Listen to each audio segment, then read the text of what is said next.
shifting fog of myth, memory, and the deep recesses of collective imagination. We're stepping into a world where truth is twisted like the shadow of a tree at dusk, where facts and fiction embrace so tightly that we often can't tell where one ends and the other begins. I'm speaking about urban legends, those tales that we whisper around campfires, that cling to the dark alleys of our cities and to the margins of our understanding. Urban legends aren't just ghost stories. They're reflections of our fears, our anxieties, and our cultural obsessions.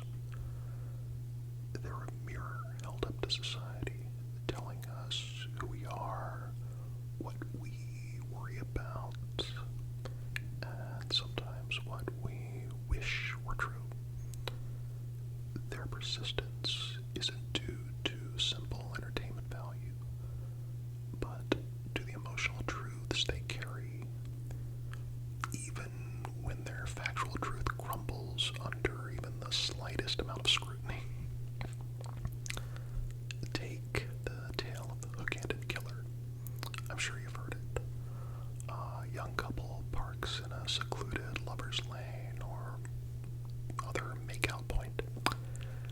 The radio crackles with news of an escaped lunatic, a killer with a hook for a hand. The couple grows nervous and they decide to drive away. Once they return home, they find a bloody hook hanging from the car door handle. This story has been told in countless variations since at least the 1950s, particularly in post-war America. Now what's fascinating is how it echoes the anxieties of the time. Fear of juvenile delinquency, fear of sexual liberation, fear of the dangers lurking just outside the safety of conformity. There's no record of any real event matching this legend. There's no documented case of a hook-handed man attacking teenagers in parked cars. But the tale persists because it plays on timeless fears, vulnerability, punishment, and the idea that indulgence might invite consequence. There's also the legend of the killer in the back seat. A woman driving alone at night notices a car behind her flashing its high beams again and again. She panics, thinking that the driver's threatening her. When she finally pulls over or reaches home, she learns the truth. The driver she was afraid of was actually trying to warn her of the man hiding in her back seat, poised to kill her. This tale often ends with the villain arrested or fleeing into the night, and the woman saved by her unknown benefactor. It's a story that plays directly into the fears of personal safety, being watched, and threats that we can't see. Now, this legend gained traction in the 1980s and 90s. This was a time when crime rates in urban areas were on the rise, and when women were entering the workforce and commuting in unprecedented numbers. It's no coincidence that the protagonist in these tales is often a woman. This tale reflects fears about independence and isolation. Again, while there's no confirmed incident exactly matching these details, it's rooted in the real terror of being followed, the universal instinct to check the shadows behind us. We also have the legend of alligators in the New York City sewers. This bizarre story imagines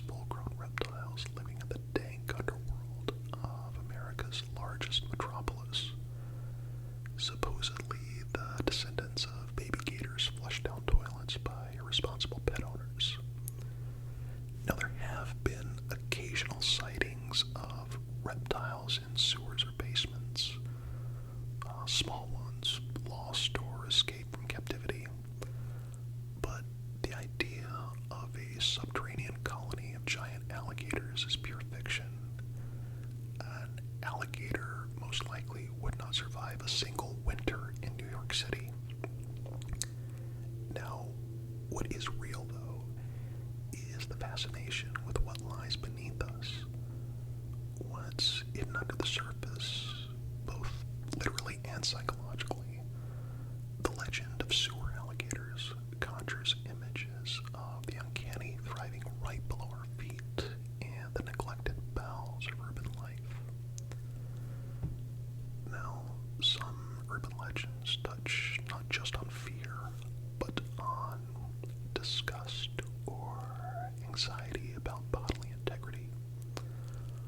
One example is the tale of the earwig or spider that crawls into a person's body, often their ear, and lays eggs which later hatch in a horrifying eruption. Medical science assures us that while it's technically possible for insects to wander into an ear canal, the rest is mostly fantasy. These tales blend entomophobia, the fear of insects, with deeper fears about the permeability of the body, the loss of control over what happens inside us. The idea that something foreign and unnatural could silently take root within us, unnoticed until it's too late, has a primal horror to it that transcends logical disbelief. One of the darkest and most enduring urban legends is the tale of the organ thieves. A tourist in a foreign land is seduced, drugged, and awakens in a bathtub filled with ice, a crude surgical scar on their back, a note instructing them to call emergency services. Their kidney's been stolen. This myth, especially popular in the 90s and early 2000s, taps into xenophobia, fear of the unfamiliar, and the ultimate nightmare of bodily violation. While there are confirmed cases of illegal organ trafficking, mostly in impoverished areas and involving desperate, coerced donors, there is no credible evidence of this exact scenario ever happening to an unsuspecting tourist. It's an exaggeration. It's a grotesque amplification of a real issue distorted by fear and rumor. Not all urban legends are grotesque or terrifying.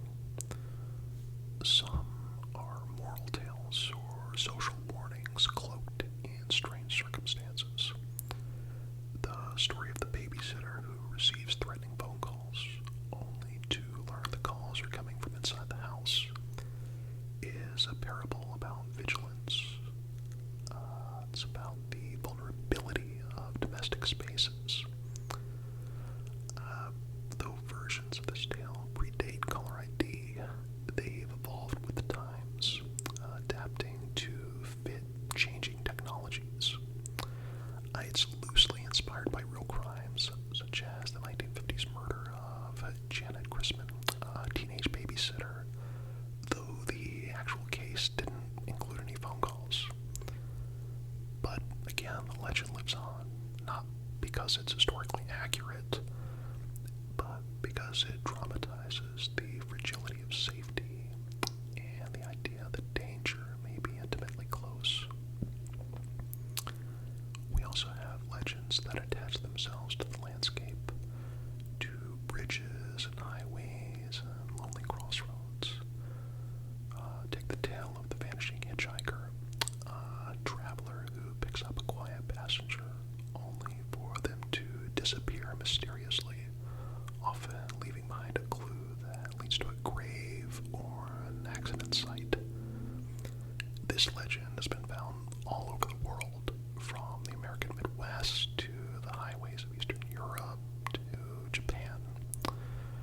Often the hitchhiker is a young woman in white, sometimes said to have died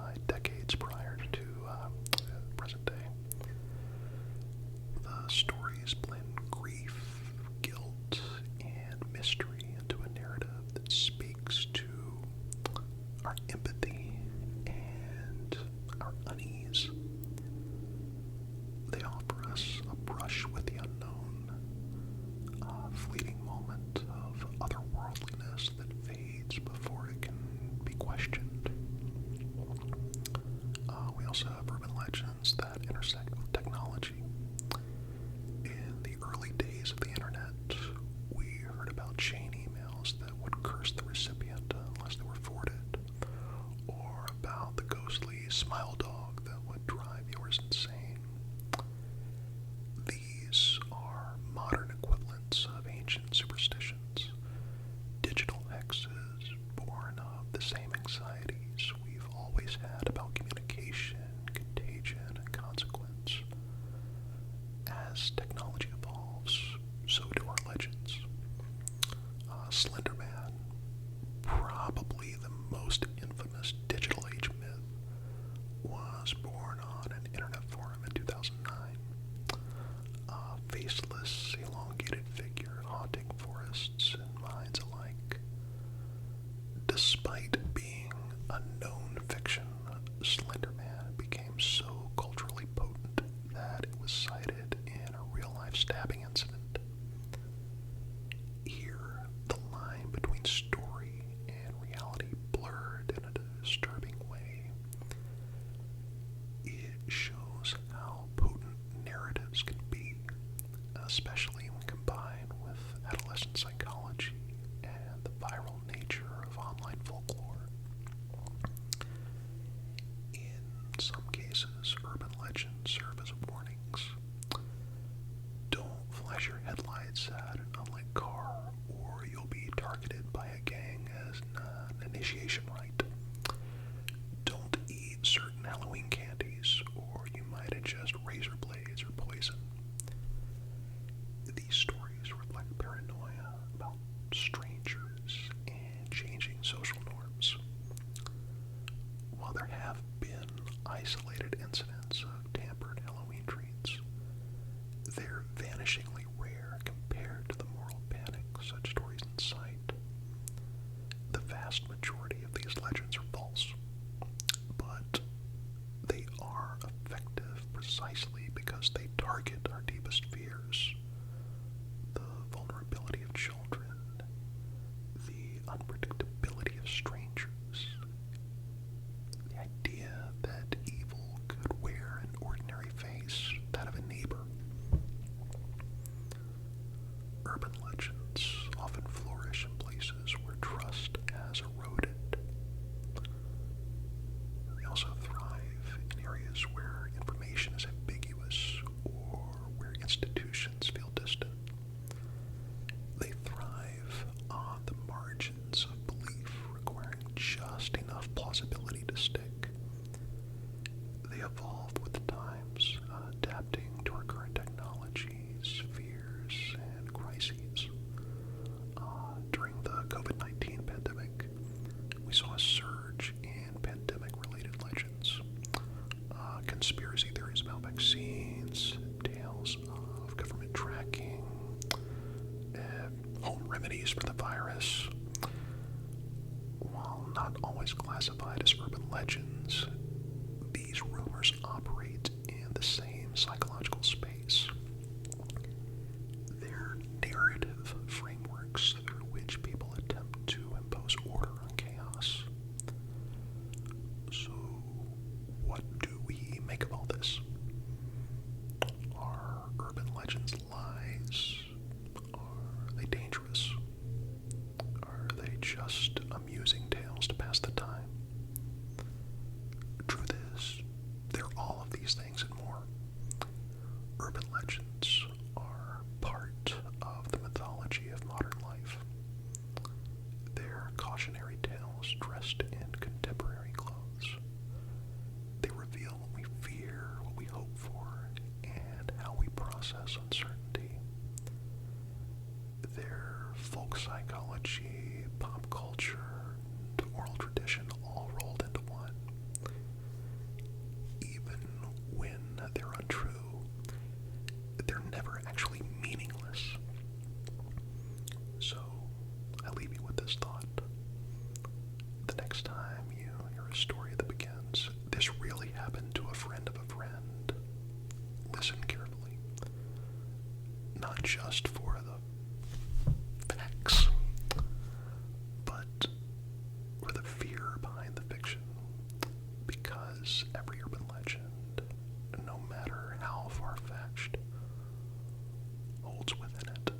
fragment of our truth, trauma, and collective longing for sense in a senseless world. If you enjoyed this video, please remember to like, share, comment, and subscribe to help the channel grow. Till next time.